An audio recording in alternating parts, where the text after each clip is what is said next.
What's going on, guys? This is Qazi. Welcome to another amazing tutorial. This time I'm gonna talk about how to grade a TV commercial. This is not a clickbait, okay? I'm gonna take you through the email process, how I've been approached, and what happened step by step. I'm gonna keep it very entertaining. I'm gonna keep it all in bullet points so you get it and you understand what's happening. So we're gonna talk about some soft skills, then we're gonna get into the hard skills, and I'm gonna show you exactly how I graded it, the note tree, and everything in between. Usually that's not something that you see on the internet for free. This is insane, and I'm so thankful for the client to letting me use this here, because I get approvals to use stuff in a more private environment, like my paid course, my masterclass, but this, they were just so gracious, and this is so great. If you watch this and you love it, then take this and 10x it. That's what's in my masterclass. You have 2 days left before the doors close, and then it will just magically vanish. You won't be able to sign up for the masterclass. 23 hours of content, 157 videos, and the testimonials out the wazoo. People who've taken this course, it's changing their lives. It's really, really crazy. And if you guys dig my 30-minute videos, imagine what can happen if you watch something that I've created, which is for start to finish and everything in between, and turning you into a profitable filmmaker, not just colorist, profitable filmmaker. So check it out. Link is in the description. And on that note, if you're enjoying the content, smash that like button, break that like button, subscribe to my channel for more awesomeness. Make sure to follow me on Instagram. This is the quickest way to get a hold of me. If you just want to talk to me, ask me a question, I will send a voice message back at you if you DM me on Instagram. So on that note, let's roll the intro.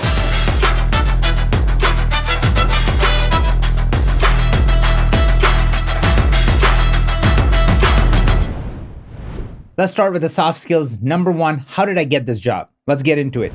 Now I'm gonna be reading through the email and you're gonna see it on your screen. So check this out, okay? I get an email with the subject, golf video, need a grading quote. All right, so let's look at it. Hey there, Qazi, I found you on YouTube today. Social media, guys. Great content, dude. I almost dropped $300 on your training series. Instead, I figured I would just save myself even more headache tonight and just ask you how much you would charge to grade a video I'm working on. I looked at the locked edit, which is a picture lock. Basically, it's ready to go. Sound design, everything is good. It just needs finishing. He says, it's black and white, and I'm trying to get it to look like this Genesis commercial and totally missing the mark. He's talking about one of the spots that I worked on for Genesis. So this is the anthem video. You can check it out, thepostvillage.com on my website. But how freaking insane is that? And then I give him my day rate, and then look at what happens. He comes back to me, and he says, got it, thanks for cost. Little out of my budget, maybe next time. Okay, so 99.9% of the people are just kind of like, okay, it is what it is, lost a job, moving on. Nope. So I go, let's talk. What's your budget? Thank you for getting back to me. This is an internal marketing video, company's reps being so, client's budget is small. We had estimated these shots to take about 5 to 6 hours, blah, blah, blah. Then I ask him if he's local. He says he is. Then he asks me, hey, how do I deliver this project to you? And I tell him, let's just meet face to face. So at that point, I know that the dude is just hooked. And this is very important, but you have to play your cards right. You can't do it too much. You can't do it too little. It has to be the right balance. And that's what you're seeing in this email exchange, how I was picking up on that energy.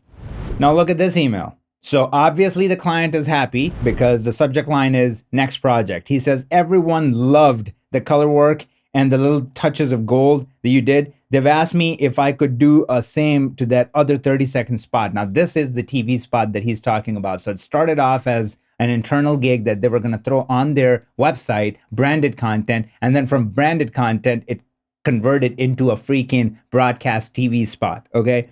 And then look at this, weeks later. I know you said you were slammed this week. I have a new 30 that needs some color. And this is why I titled this section, One Job to Infinity, because it's all about that. Once you get past that BS corporate like facade that people create, you get to develop something that's way more than that. And especially as a freelancer, that's all you got. Like at the end of the day, you have to be personable. You have to be enjoyable to be around. And when you do that, just look at what happened within the matter of weeks.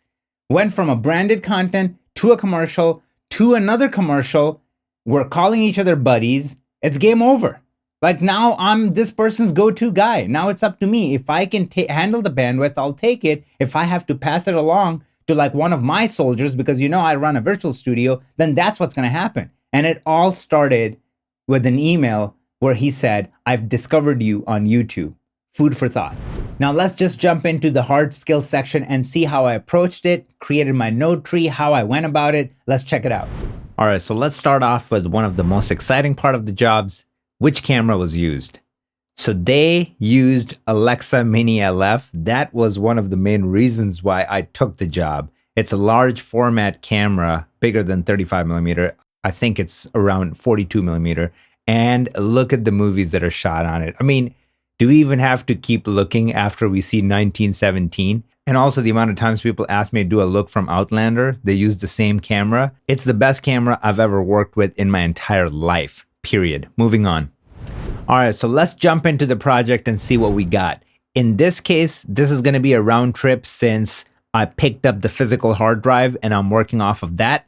And what I was hired to do was a 90. So we're going to start off with the 90 and then the 30 is basically a lift from this 90. So once I grade this, the 30 is pretty much already done with the few minor adjustments. First thing that you always want to do is, in this case, it's already prepped, conformed, ready to go, so I don't even have to worry about it. I'm just going to get to work and I'm going to start grading. And if you guys are fortunate enough and if you guys are at a senior colorist level, 99% of the time, that's what you're going to be dealing with. You're not going to be prepping your own footage. You're going to have a online editor or assistant colorist, like somebody that can prep it for you. So just keep those things in mind. I'm not going to show you guys the whole thing. It's a 90-second spot. So I'm just going to start it off. We're going to watch a little bit and then we're going to jump right in and take you through how I went about grading this.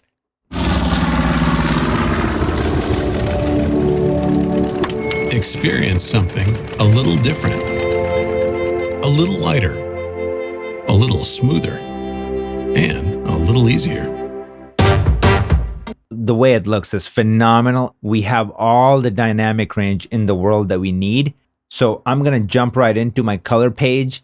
And the first thing that I want to do is I'm going to click on this Lightbox tab. And what that does is that it gives us a bird's eye view.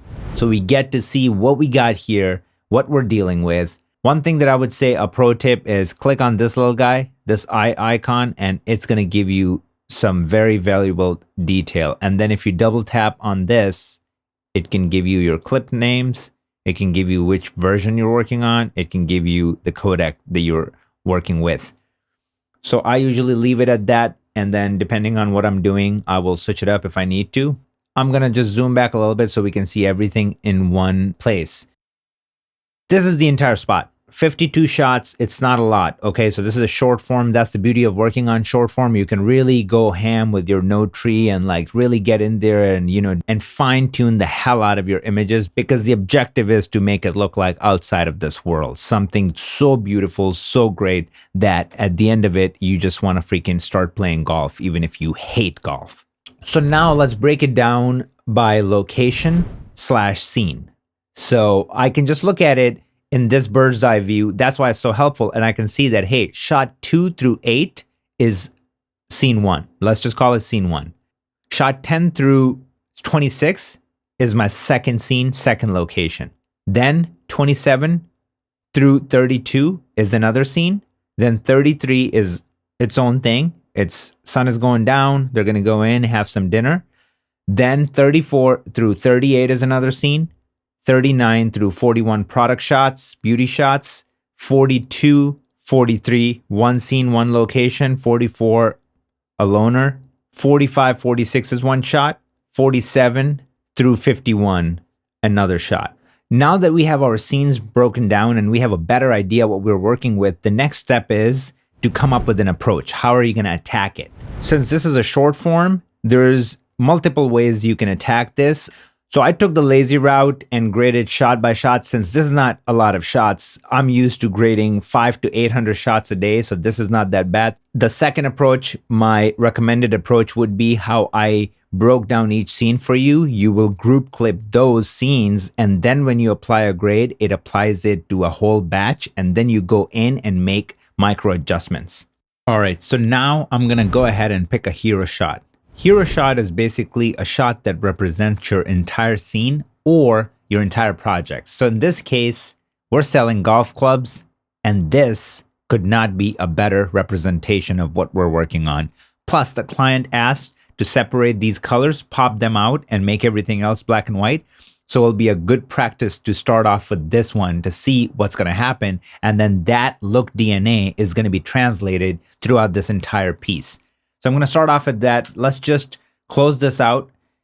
And I'm going to bypass this. Bypass is this button right here. Bypass means like now we get to see like, you know, unfiltered, basically a log footage or raw footage, whatever you're working with. And I'm going to pop open my node tree so I can start taking you through what's happening here and the choices that I made to come up with this specific node tree structure. It's loosely based off of my signature node tree, but obviously each project has its own requirements. So then I build on that. But as a good starting point, my node tree will get me there 90% of the way. The way I structured this tutorial is that I'm going to take you through different environments and different shots and break them down and flip each node on and off so you can see what's happening, and I can sort of like narrate and explain to you how I built it and what was going through my head. So I'm going to go ahead and deselect all of these nodes. First thing we want to do is we want to make it black and white. There's so many different ways to do it. The way that I found works best for me is this. You go under RGB mixer, you turn on monochrome. So look at this, okay? If I turn this off and if I just uncheck this and like, you know, this goes back to default, like nothing is applied to it. And if I just turn on monochrome, boom. Okay, this is by far the best way to go about it. Then what I did is I went back one and then I started working on my primaries and we really pushed it. I'm going to bring up my scope so you can see what's happening. Everything is under control. Look at this. Nothing is popping out of this graph.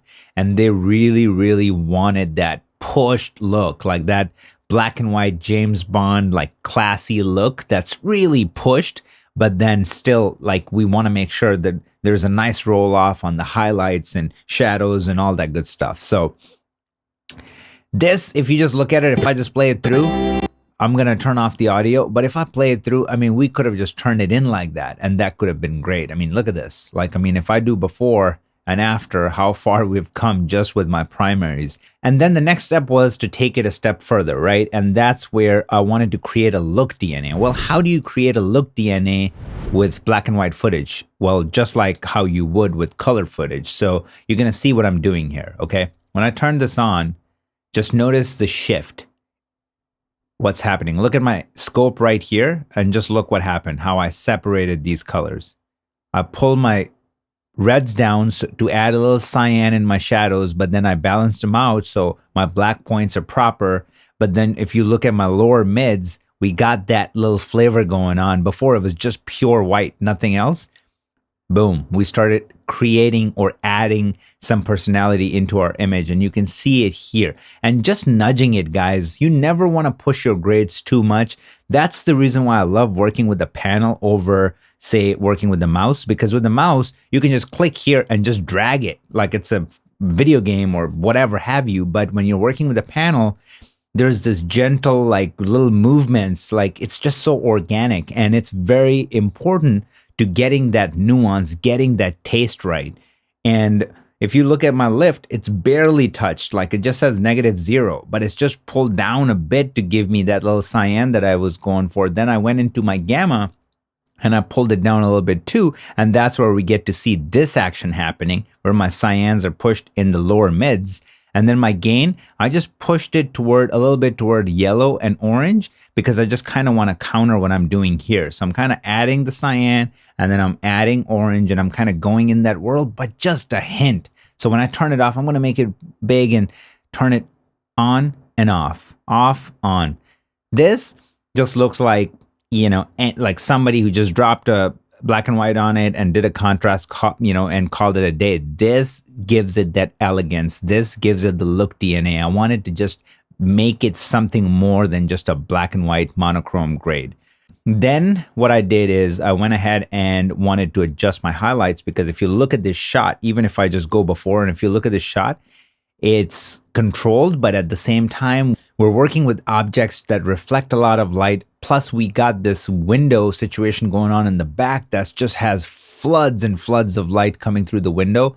So in order to do some damage control on that, I went ahead and created my highlights, and it was pretty simple. So look at this, what I did, okay? And look what it did right here in the scopes. Boom, brought everything back. That's the beauty of working with Alexa Mini LF. My God, I want to buy this camera. I love it so much. Look at how much we were able to pull back. We brought back everything. So the way I created this is simple. I started with the qualifier, and I'm going to do Shift H so you can see what I'm selecting. So I started with my qualifier, and especially luminance, and luminance gives you the cleanest keys. And I just went ahead and added really nice softness. So I was pretty generous with my softness. Then I started pulling my lows up until to a point where I'm like, okay, I'm selecting all the problematic areas. And then at that point, I went in the second tab in my color wheels, and then under highlights, I pulled it back to about -25. And that's what gave me, like, just look at this control. All of a sudden, like, it went from a digital image to looking like film. It has really nice shoulder and knee roll-offs. Then I went ahead in my look adjustment, and this is basically my node that's going to be used to do my balance for this entire commercial. So this is the node that I used. I copy pasted this entire grid over everything, and then I would go into my look adjustment and I will balance out everything to make up for that difference. Then we went ahead and I created a vignette, and this is basically a window. I'm gonna turn it on and off. It's a gradient window down here, and what it's doing is it's just pulling everything down from here because I don't want the eyes to go here. I want the eyes to be right here. So I just pulled all that down, and that was pulled down by using just my curves, RGB curves, and then I just pulled it down just a touch to take that edge off. Then I created another vignette, and this time we just grabbed our clubs, and then I pretty much pulled everything around it down quite a bit. So you can see it in the scopes. And then I went around and then did the reverse and just popped the image up a little bit. And what I'm doing here is I am using my editable splines. That's what I ended up using to kind of lift it and give it that life and pop. Then I went ahead and used light rays, and I'm using it in a very specific way. I'm going to open up effects so you can see what's happening. I set it to bright regions, and then from a location, and then especially the ray drop off, I set it to bloom soft. So basically what it's doing is it's just taking everything right here and blooming it a little bit. It's just like giving it that nice, like even in Joker, if you saw the lights had a little bloom around them, this effect can get you there. It can create that really nice bloom, like around anything that's up that threshold that I set up, and then it's just gonna bloom afterwards. So gives it a really nice feel, and again takes that digital edge off the image. This was the client's request. They really wanted a sharp image, not particularly how I got there, but they just said that they wanted it to be like ultra sharp. So the way I achieved that is by going into my mid-tone detail. This is a great tool. If you're coming from Photoshop and Lightroom, you understand this tool. You guys know how magical it can be. It's a really smart tool. Unlike just regular sharpening, like if you crank that up, it looks like garbage. But if you use this properly and when to use it, it could be a game changer. And this one it was. So I'm going to turn it on. I'm going to get rid of this. I'm going to turn this on, and I'm going to pop in. I'm going to toggle on and off so you can see. Just look at the letters and just look at how much detail. Like look at the edge right here, okay? How much it's bringing back. So that did the trick very nicely and was a super hit. Like they absolutely loved that. And then this is a traditional sharpening that I use. And I use that. I always leave it on. And then finally, I added grain. I'm going to punch in a little bit so you guys can see it. So this is on, this is off, this is on. And I just didn't want to push it too much. Like if you look at it up here, I didn't want to push it too much because in commercials, people freak out. Clients freak out when you make it look too crazy, too risque. They want to keep it somewhere in the natural world, quote, end quote. So I just used a little just to give it a flavor, but not too much where they just go back it off or get rid of it completely. and then I can show you what the settings were. So I started with the 35 millimeter, cranked up my grain strength a little bit, and then brought down my texture just a tad and kept it right there. And then finally, I'm going to show you what we did. This is where we did our selections and we brought back the colors of the sticks and then also the gold in the logo. I'm going to show you in a second. But this is why this node tree is structured the way it is, because I wanted to do my balance before I pull my keys, because once I have my proper balance, then the black and white could be its own thing. But then when I want to pull something like a color out of what the color was before anything was applied to it, I can just reference this node, how I am. And by using the layer node, I was able to get back in there and just pull the colors that I needed. And then I adjusted it accordingly. And in this case, we're just using the blues. So I picked out the blues, adjusted my key, and the color was so poppy to begin with that it was not bad to select that and then run with it. So let's play it back and see how cool that looks. So, I mean, we've come a long freaking way. So that looked pretty good. And then I went ahead and popped the gold out how they wanted it, but we had to do some tricks to get it in the ballpark. So I started with my curves, and in my curves, I used hue versus luminance, and I pulled everything down. And what that does is it just gives it a little bit more richness. It makes everything deep. So that's what I did here. And then obviously selected my key the same way I selected the blue. And then what happened here is I had to go in and create these little windows. So I ended up using curves, and then I created a bunch of these that were very close to what I was doing because there was a lot of spillage happening. So that was the only way to get the proper key. It's not like I didn't have a clean key, but this just ensured that everything was perfect. And then I went in here and tracked each window that I created here. So you see that little symbol, that means it's tracked. And then I went ahead and tracked all of them. And now if we just play it back so you can see how clean this is. So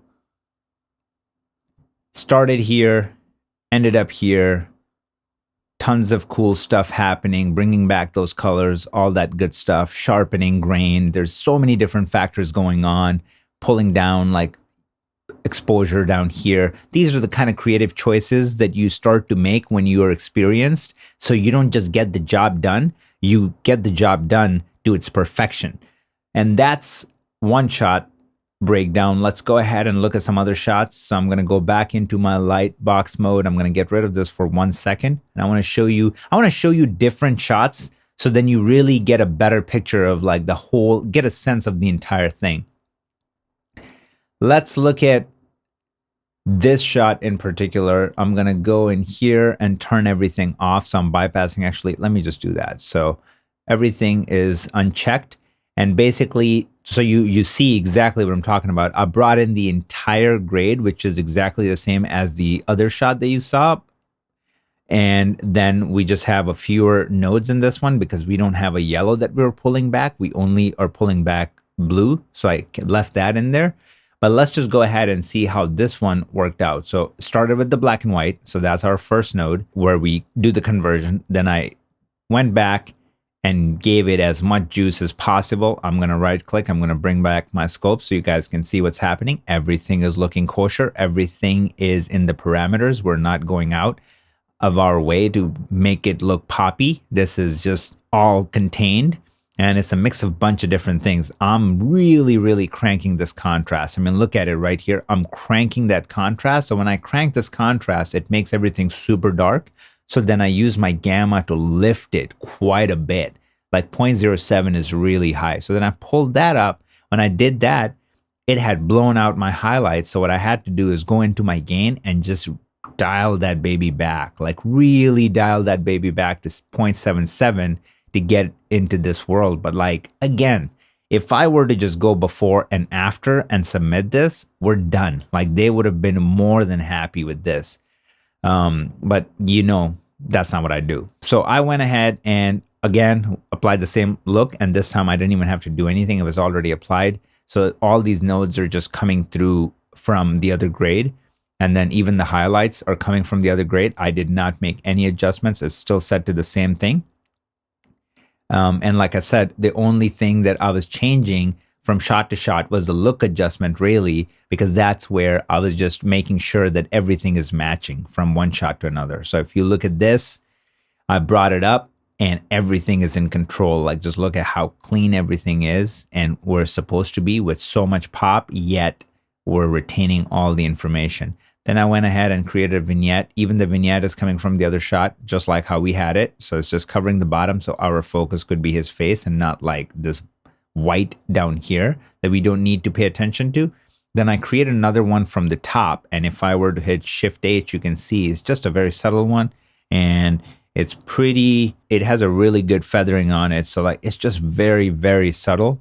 But if we look at the result, it does the trick. Like, our eyes stay right here on him. Then I used the light rays the same way. Again, did not make any changes, kept it the same way, and it's still doing the trick. It's really nice, like just blooming all these areas and then adding more emphasis, and it opens everything up. Like, if you just look at it here, it just opens, boom. Like, look at this area right here, and I'm going to turn it on, boom, it opens it up. So these nuance go a long way when you see the entire thing in action. When you go from shot to shot and you on and off, like toggle something on and off, and you're like, is it really doing something? But when you watch the final product, it makes a world of a difference. Then I went ahead in my mid detail. Again, same thing. It's coming from the other node.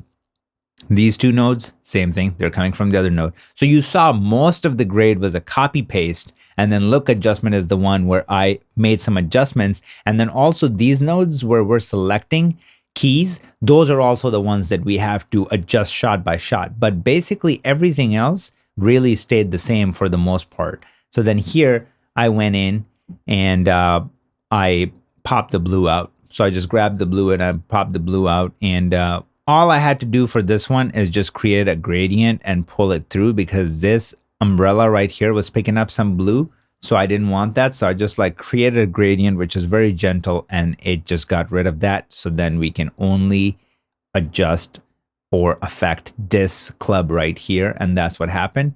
And guys, just look at this, right? So, I mean, I'm going to make it full screen and just like look at on and off. And if I play it through, like the grade is clean. Like, I mean, it doesn't matter. Like, I mean, it just, like this is before. I'm going to turn this off to after. So that's how we attacked this particular shot. Let's go back into our light box. And now I want to show you a different example. Let's look at this shot.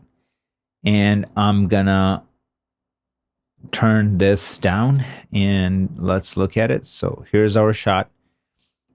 Again, everything from the other shot came through, and then we're gonna make changes here. We're gonna make changes here. We're gonna make changes to adjust everything down here, and then our look adjustments. So I start with the black and white, then go to our exposure where most of the magic happens. Then I'm gonna go under my look.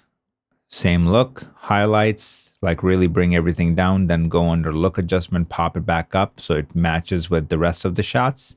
Then we went and brought the bottom down to kind of create like almost like a 3D effect. It just looks so cool.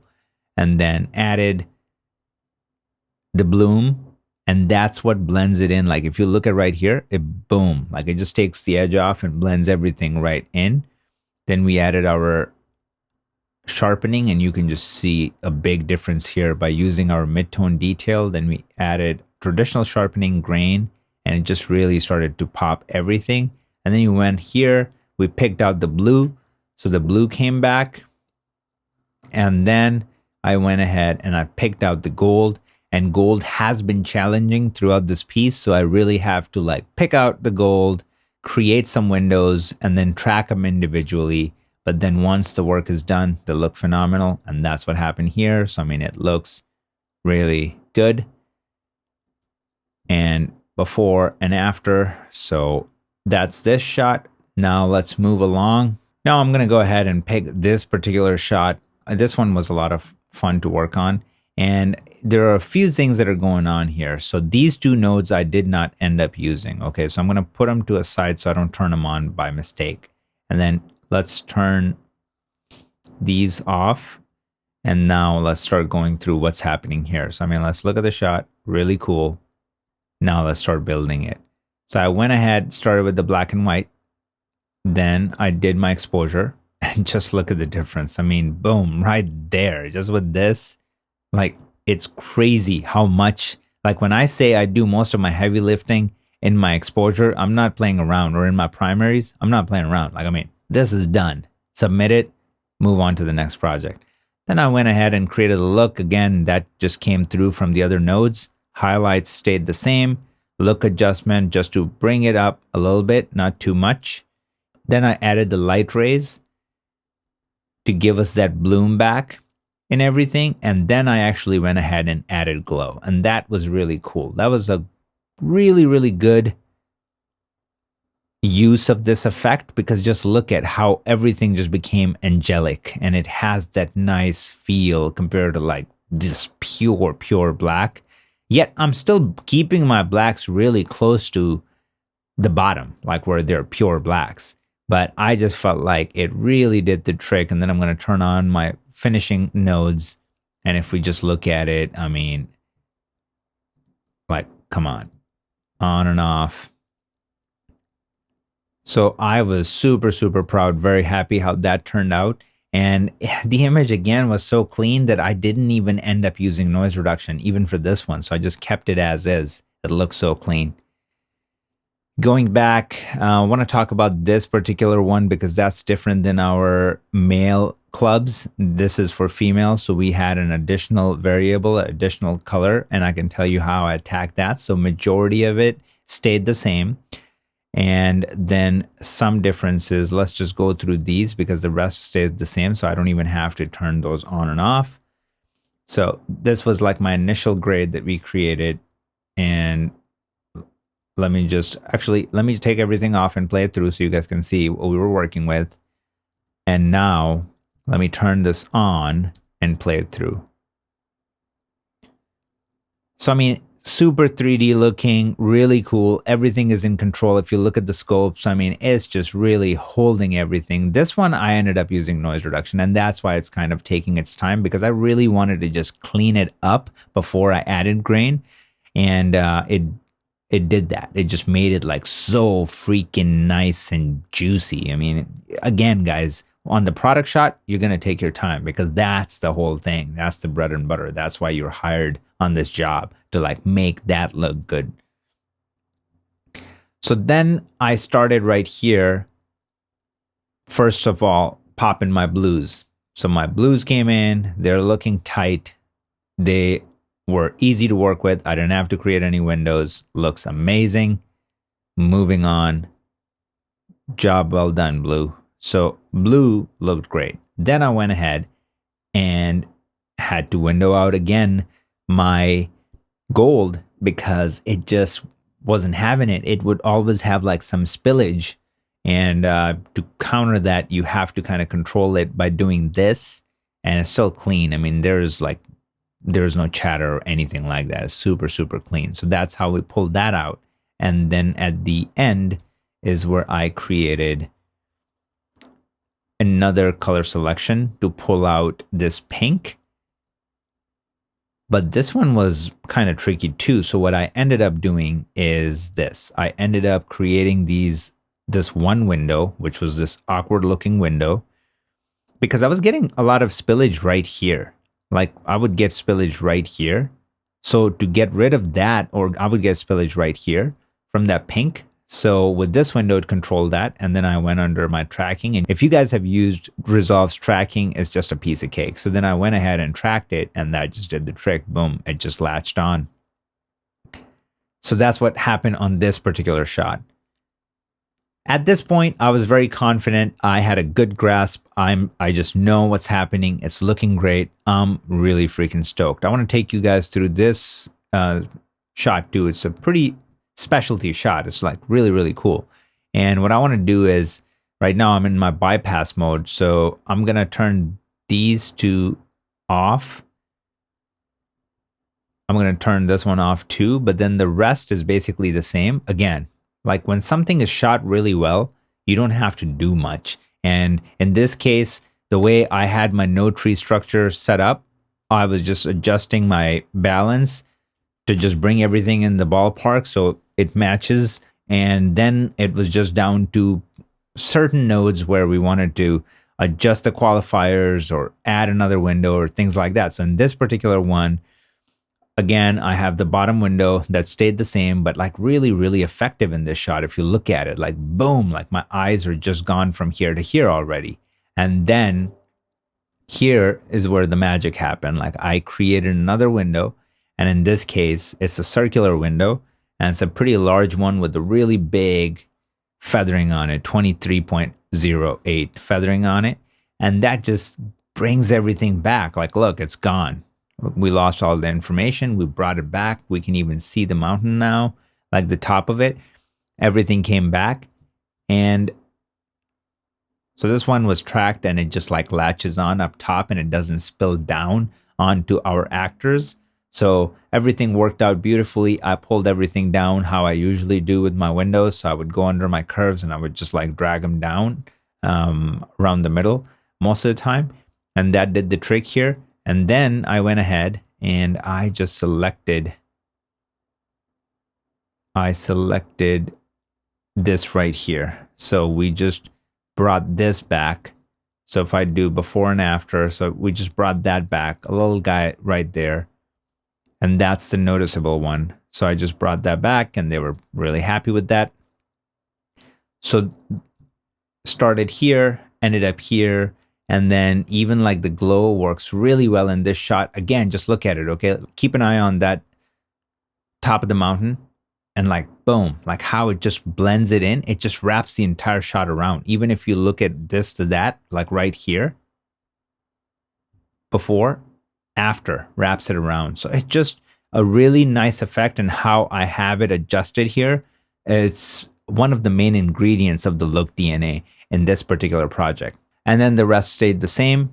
So here's before, here's after. I mean, like, just, you know, you feel like you're in a different world. And then once you grade the entire thing, this is a great view to kind of check out everything and see if you nailed it. Everything is in the right ballpark. When I just start going from here to here, I see that everything is in the same world. Everything belongs, like it all works. And nothing is blown out yet. We pushed it as far as we could. And I personally feel like Alexa Mini LF played a huge role in that. There's one more shot that I want to take you guys through, and there is a reason for it. Obviously, same grade is applied just like the other one, so I'm not going to take you guys through that. But you see something interesting right here in this node. It's called Sunburn, and I'm going to turn it on and off. You're going to see what I'm talking about. So look right here. Right here, if I turn it on and off, I'm going to make it big screen so you can really see it, and I'm going to punch in on this. So on, off. So this is how it was. Like if I just like undo everything, you can see it. And then this is after I fixed it. And obviously I'm going to tell you what I did. So what I used is in Resolve Open Effects, it's called Patch Replacer. And then you have to mess around with some parameters to get it in the ballpark. And this is what I had to do to get there. And then on the left side, I'm going to turn on Open Effects Overlay so we can see what's happening. So this is what's going down. I'm picking a spot and then I'm cloning it. People who are coming from Photoshop know exactly what I'm talking about. And then what's happening is that once I clone it, then I went in here, went right here to my effects, select that to my effects, and then track this effect. So basically my pointer is sitting right on top of that burn, and then Resolve tracked it magically. So that's what happened here. And if you come out of this and turn it on and off, like I'll play it through. And then after I fixed it, I'm going to play it through and it's gone. Magic. So that's one thing that I just wanted to share with you, that things that you would have to do as a colorist, so it doesn't hurt to learn a little bit more than just the realm of color grading.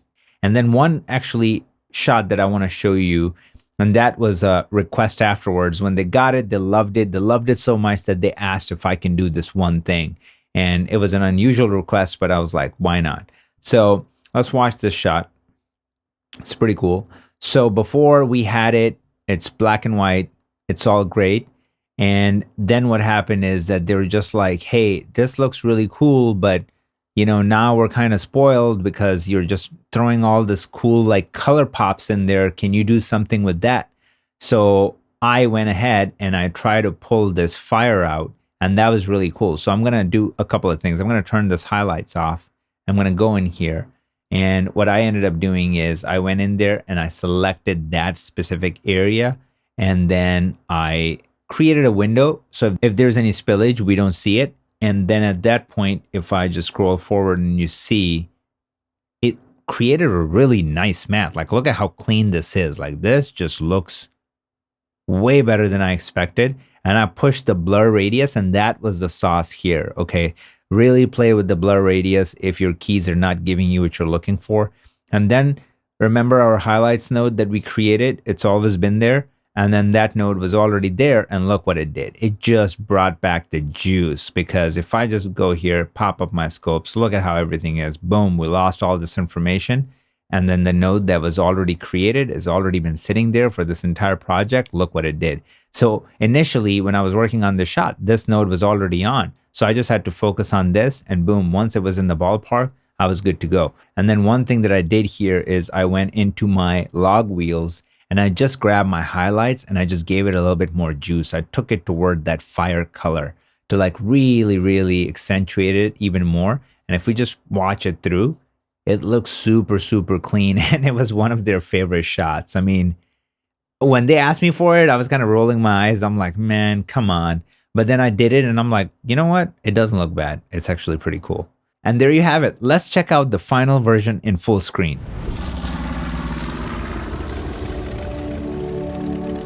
Experience something a little different, a little lighter, a little smoother, and a little easier. This is Zexio.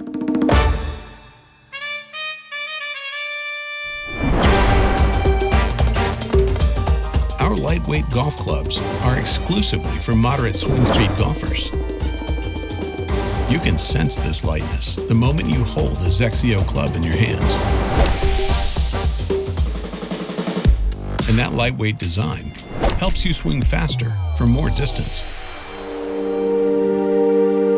These clubs are a breeze to swing, with counterbalanced shafts that actively help you strike it pure and solid. Yet easier is more than a philosophy. Because easier golf means more golf, with far less strain on your body, so you can play more rounds more often. 4 full lines of woods and irons guarantee you'll find the right set for your game, with lightweight feel and a class all its own, and redesigned with a bold new look. This is the pure, lightweight, easy feeling of Zexio. Experience the difference.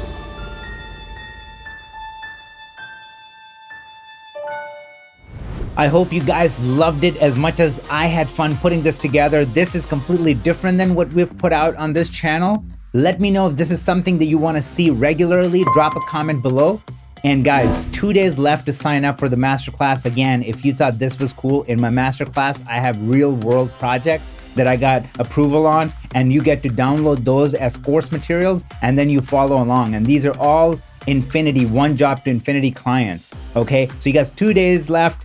Link in the description, check it out, or there's a video on the homepage that will tell you a little bit more about the masterclass. I want to see you guys inside the course.